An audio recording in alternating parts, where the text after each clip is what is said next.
The Wicked you know almost didn't exist. There was a completely different version in development. No songs, no Defying Gravity, no pink bubbles, just a dark political drama with Demi Moore as a green-skinned revolutionary. It fell apart in development, and somehow that failure gave us everything. The story begins like this.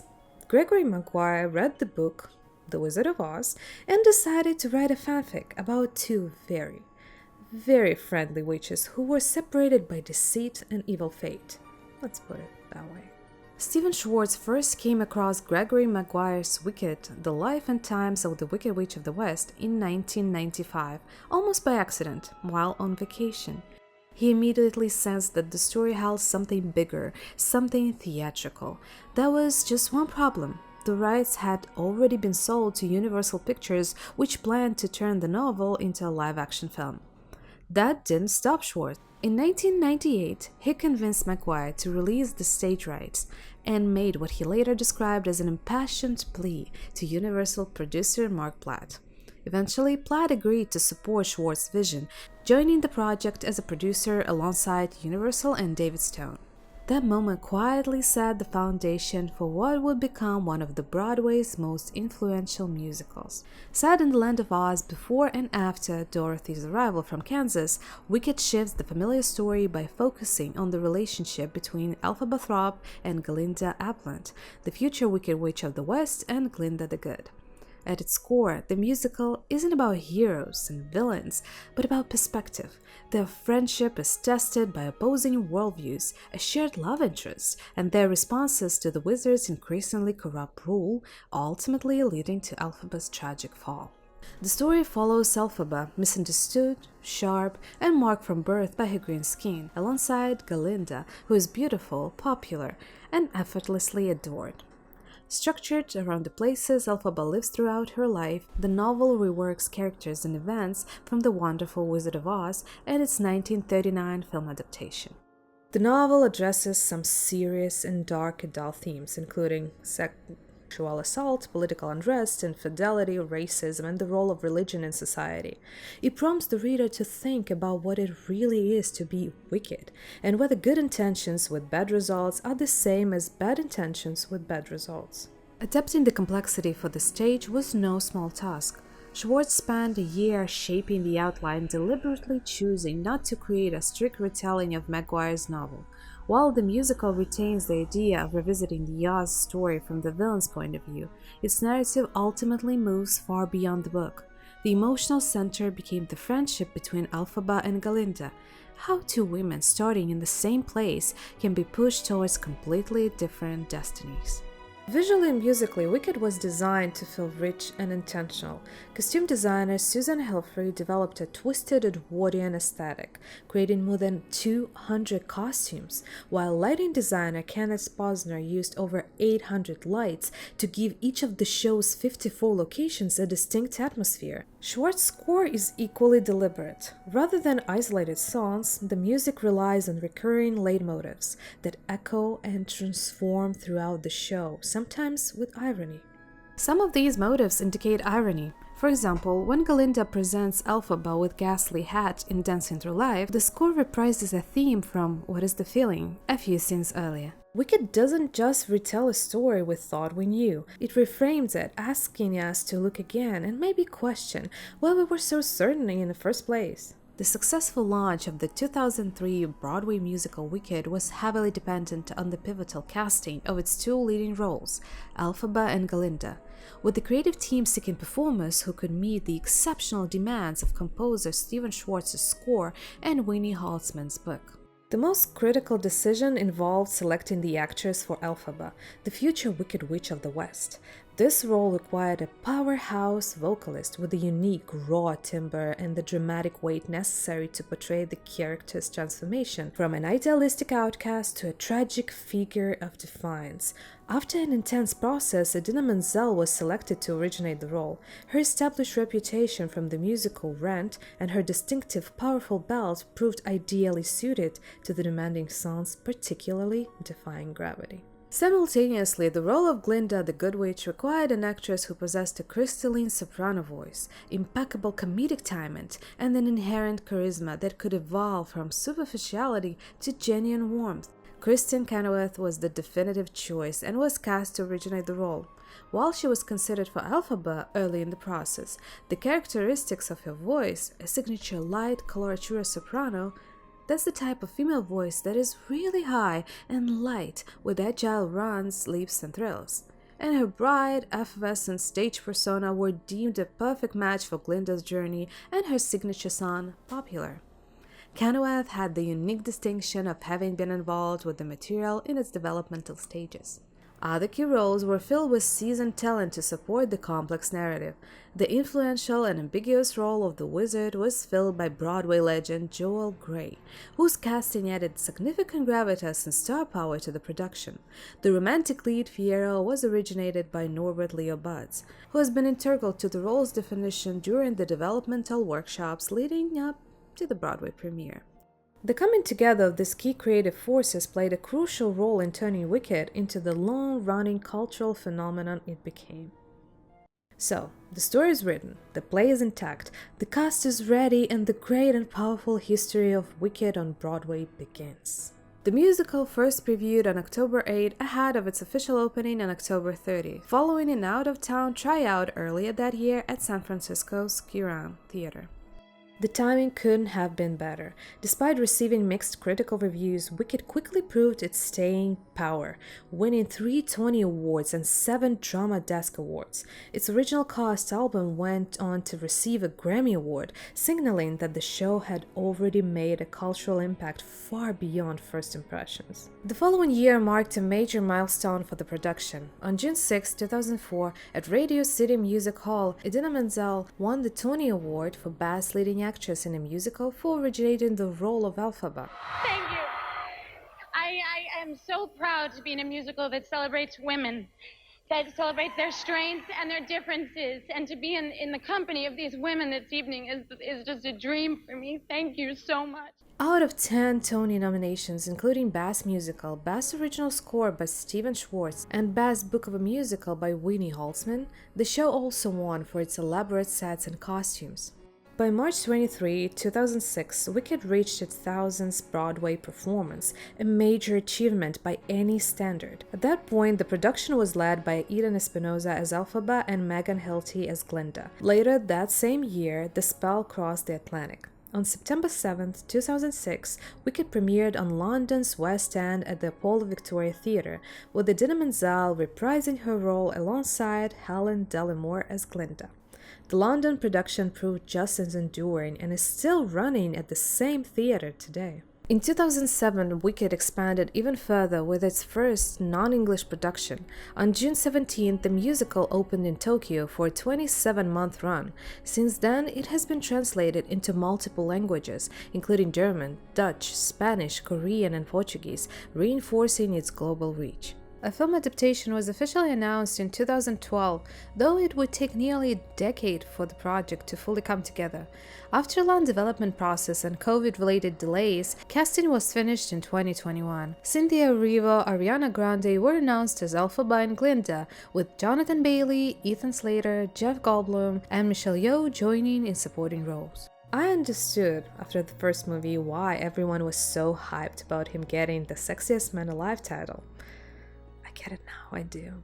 The adaptation was planned for a 2-part release scheduled for November 2024 and 2025.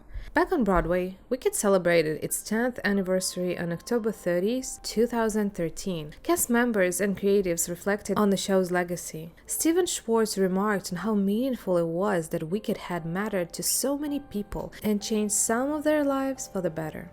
Annalay Ashford, who played Glinda beginning in 2007, described the musical as a story about friendship and love and trying to understand those different from us, and confidently predicted there would be a 20th anniversary. She wasn't wrong. Like the rest of Broadway, Wicked closed in March 2020 due to the COVID-19 pandemic. When it reopened on September 14, 2021, Kristin Chenoweth returned to the Gershwin Theatre to deliver a brief welcome back speech, telling the audience, "There's no place like home." In 2022, the production reached another important milestone. On February 14th, Brittany Johnson made history as the first Black actress to play Glinda full-time on Broadway, a role she performed for an entire year. The following year brought yet another achievement. On April 11th, 2023, Wicked surpassed Cats with its 7,486th performance, becoming Broadway's fourth longest-running show. Only The Phantom of the Opera, Chicago, and The Lion King ranked higher at the time. October 2023 marked Wicked's 20th anniversary on Broadway.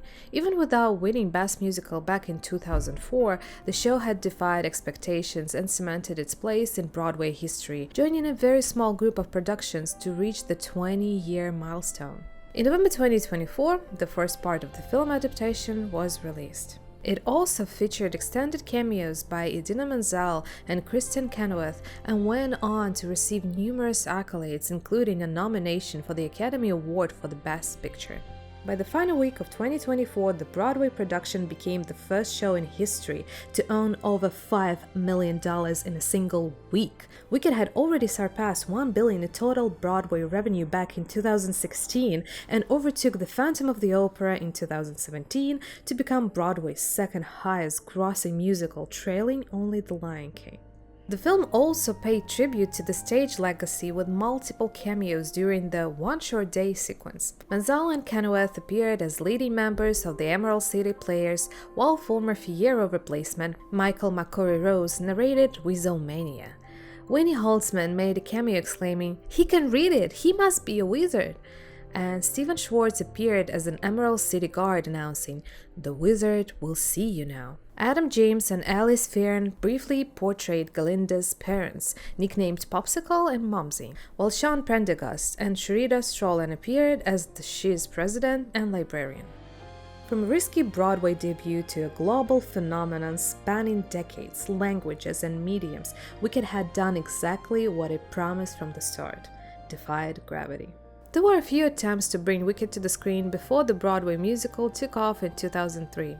Back in the early 1990s, there was a film pitch, and at some point an ABC miniseries was also considered, but neither really went anywhere. After the musical became a hit, Universal spent years trying to make a movie version. The early plan, pitched by Demi Moore and producer Suzanne Todd, was for a live-action movie. So many years ago. The We're 90s, talking right? we're talking 30 Okay. years ago at least. I had a production company that was active, and we optioned the book for Wicked. And it was in development at Universal. Before it was a musical. Way before a Right. musical. And I think it was just maybe a little bit ahead of its time. And I have to say, I pat myself a little bit on the back that we 'Cause you found good knew. material.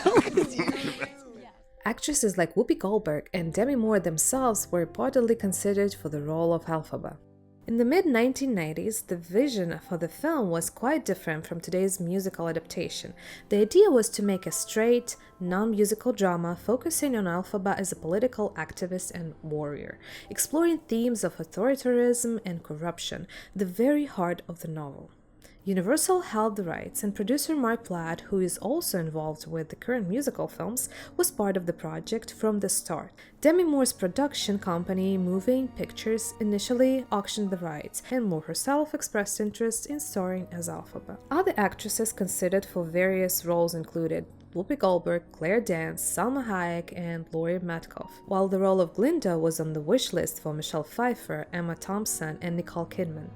Robert Zemeckis was rumored to be interested in directing, and Linda Wolverton, known for Disney classics like Beauty and the Beast and The Lion King, wrote a script intended to be a fairly faithful adaptation of the novel. Ultimately, the project didn't move forward. A combination of factors, including difficulty securing a director and concerns about the estimated $35 to $37 million budget, caused it all to stall.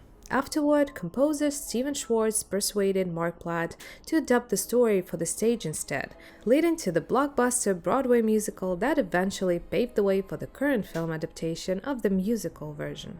The creation of the Wicked movies was a long and complicated journey spanning decades, marked by shifts in creative vision and a massive production that ultimately filmed both parts back to back. Although a film adaptation of the stage musical was officially announced in 2012, plans for bringing Wicked to the screen go all the way back to the mid-1990s.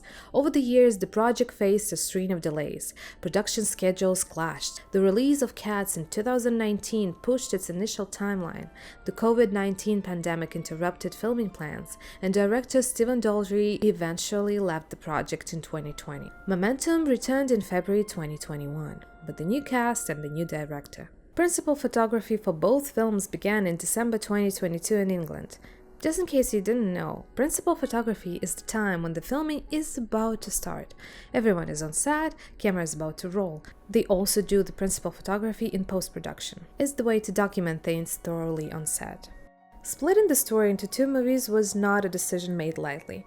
Both Chu and composer Steven Schwartz explained that condensing the musical into a single film would have required cutting too many beloved songs and key plot points. The stage show itself is already dense, and trying to fit it into a standard movie runtime without turning it into a 4-hour epic would have compromised its essence. Naturally, Defying Gravity was chosen as the closing song for the first part. It's the exact moment the curtain drops in the stage production. Trying to push past that moment without a natural pause would have felt jarring, so splitting the films at that point created a more comfortable rhythm for the audience.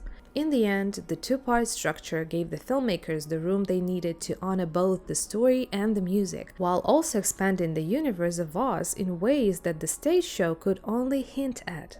The production of the Wicked movies was massive and full of fascinating details, from practical sets to enormous challenges on set. One of the first things that stood out was the choice to prioritize practical sets over heavy CGI. For instance, Munchkinland was fully built in the town of Ivanhoe, complete with a working yellow brick road, creating a tangible, immersive environment for the actors. And in the opening sequence, the filmmakers planted 9 million real tulips in the field in Norfolk to achieve an authentic in-camera effect. They say authentic camera effect, but I was so sure it was CGI. Well, it looked that way, or maybe I'm just conditioned to think that that's what is done in modern cinema. The scale of production was staggering. The team used 17 sound stages across 3 UK studios: Sky Studios, Ulster Studios, and Warner Brothers Studios, Leavesden. Some sets were as tall as 50 feet and designed for 360-degree filming, giving the filmmakers complete freedom to capture the world of Oz from any angle. But filming on this scale came with a challenge. Principal photography was interrupted in July 2023 due to SAG-AFTRA strike and didn't resume until January 2024. On top of that, shooting both movies simultaneously and out of chronological order created what some described as a bit of a brain fry for the cast and crew, who had to constantly keep track of their characters' emotional arcs and plot twists. When it came to the music, Part 1 didn't officially add new songs, though some existing numbers like Popular were slightly extended. The film also incorporated ideas from Gregory Maguire's original novel that weren't used in a musical, enriching the story without altering the iconic songs fans love. Casting was another complex process, with several well-known actresses considered for the lead roles before Cynthia Erivo and Ariana Grande were finalized. For Elphaba, Lady Gaga was reportedly the first choice when Stephen Daldry was attached to an earlier version of the project around 2016, and she even met multiple times to discuss the character. Lea Michele expressed her interest openly, joking that she was the backstage painting herself green, just waiting. Nicole Scherzinger was rumored to be in early talks after her successful run in Cats on the West End, though she later denied the reports. Kristin Milioti, known for How I Met Your Mother and Once, for which she won a Grammy, auditioned, as did Felicia Perlin-Pussy from the Color Purple film and Amy Raver-Lampman from the Umbrella Academy, who was said to be one of the final contenders. For Glinda, the search was equally intense. Amanda Seyfried auditioned 6 times and even filmed herself singing Popular, openly sharing how much she wanted the part. You're gonna be popular, teach you the proper ploys, how to talk to boys, the ways to flirt and flounce. Dove Cameron, who had dreamed of playing Glinda since childhood, went through a lengthy audition process, as did Renee Rapp and Taylor Lauderman, both known for their Broadway performances as Regina George. Ashley Park from Emily in Paris was also in consideration, and there was even rumors that Katy Perry was in the running at some point. Interestingly, Ariana Grande herself originally auditioned for Elphaba, singing songs for both Elphaba and Glinda. She secretly knew she was better fit for Glinda and actively campaigned for the role, which she ultimately landed. But let's be for real, the singing level of Ariana Grande in comparison to those talented actresses is just unbeatable. She's one of the strongest vocalists on modern pop scene. Wicked premiered at the State Theatre in Sydney on November 3, 2024, before hitting theaters in the United States on November 22. The film was met with positive reviews and quickly became a pop culture phenomenon. It was recognized as one of the best films of 2024 by the American Film Institute and took home Best Film at the National Board of the Review. At the 19th Academy Awards, it earned 10 nominations, including Best Picture, and won the Best Costume Design and Best Production Design. Financially, the film was a huge success, grossing $759 million worldwide on a $150 million budget. This made it the highest-grossing Oz film ever, the highest-grossing musical film adaptation to date, and the fifth highest-grossing film of 2024 overall. Beyond its box office success, Wicked has been widely celebrated and included in a list of the best musical films of the 21st century, cementing its place as a landmark adaptation of the beloved stage musical. Cynthia Erivo wore prosthetic ears for the entirety of the film while playing Elphaba. Her real ears are covered in piercings, so rather than removing them all, she wore fitted coverings to hide everything completely. Getting Cynthia green each day was a massive task. Applying her signature shade took upwards of 4 hours every morning, depending on the costume and how much skin needed coverage. Sometimes just her head, neck, and hands. They could bring it down to about 2 hours and 45 minutes. At the end of each day, removing the green paint took around 45 minutes and required a special makeup remover. Frances Hannon, the Oscar-winning hair and makeup supervisor, described the biggest challenge as developing a shade of green that looked like real skin rather than face paint. After multiple green tests, they landed on a version with a highlighter yellow undertone, which not only worked better for Cynthia's darker skin but also reflected light rather than absorbing it. Oscar-nominated costume designer Paul Teswell also faced a tricky problem. To prevent Cynthia's green makeup from staining her costumes, he created a colored skin suit and lined her outfits with dyed fabrics. This allowed her to appear fully green without having to cover every inch of her body with paint to ruin the costumes on set. Ariana's bubble dress, worn as Glinda floats down from the sky, is a modern take on the iconic Oz costume, originally pure pink, and final version has rainbow undertones, and her crown is made from stacked circular bubbles. Elphaba's dress, on the other hand, was inspired by mushrooms and fungi. Rather than going all black, it features layers of purple and lace, adding depth and texture. The production leaned heavily on practical sets rather than CGI to make the World of Oz feel immersive. From laying the yellow brick road to spray painting the green floors, the sets were carefully built to feel real. They also doubled as recording studio because Ariana Grande and Cynthia Erivo insisted on singing live during filming. It was an immediate no-brainer for Cynthia and I. We both were like, well, of course we're singing live. There's something special about what happens when music is live in a room. Ariana explained that relying on pre-recorded tracks would have been too limiting. It wouldn't allow for improvisation or emotional connection between the actors, the characters, and the music. Singing live was also a way to honor the women on Broadway who perform 8 shows a week.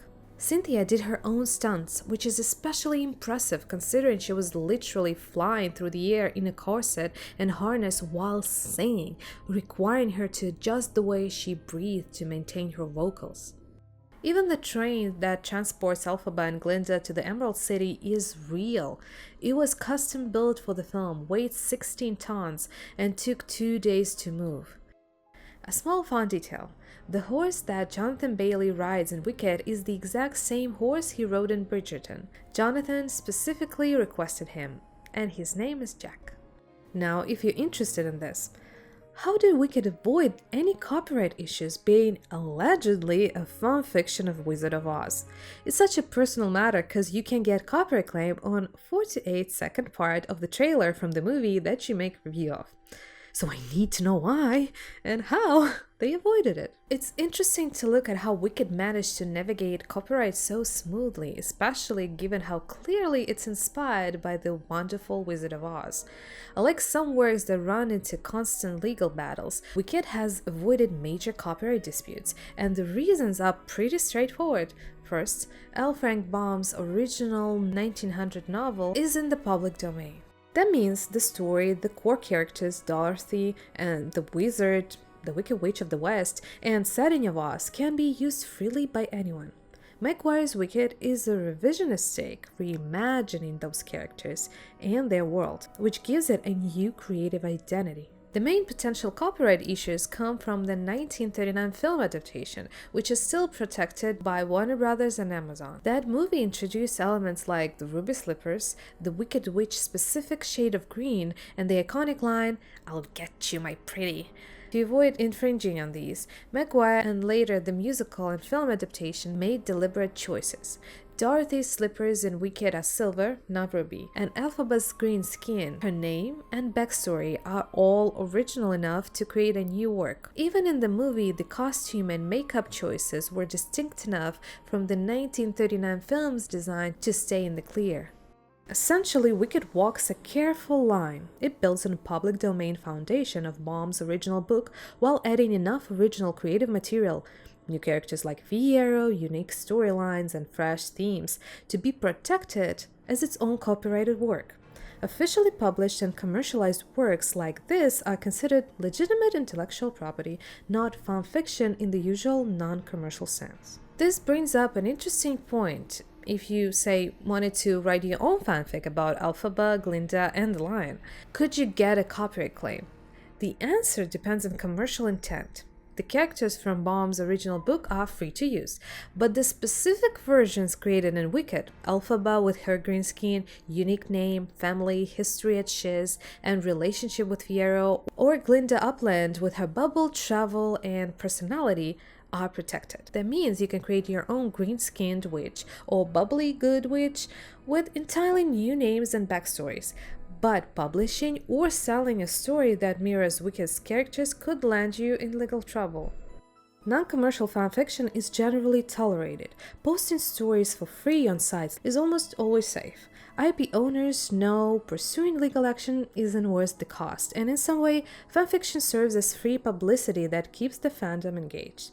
The moment you try to monetize it, publishing as an ebook, print, or other commercial formats, you cross into a legally gray area because you'd be using the copyrighted versions of Elphaba, Glinda, and the extended backstories. So, the takeaway is clear: for personal creative projects, writing a fanfic for free is fine, but if you try to sell a story using Wicked-specific characters, you're stepping into copyright territory and it could be enforced. It feels a little ironic that something so inspired by public domain material can feel untouchable, while a fan who wants to write and sell their own story is automatically at risk. So, we started with a completely different version of Wicked, a dark political drama with no singing, no Defying Gravity, just Demi Moore as a revolutionary witch. It fell apart in development, and somehow that failure gave us everything. A Broadway phenomenon that's been running for over 20 years, a film that broke records in 2024, and a story that refuses to let us see good and evil in simple terms. Maybe that's the real lesson here. Sometimes the best version of something only exists because the first version didn't work out. Watch only good movies that change your perspective. He's distant and moodified. And he's been thinking, which really worries me. I'm happy for you. Thank you. Yes, we are both so happy. I've been thinking. Yeah, I heard.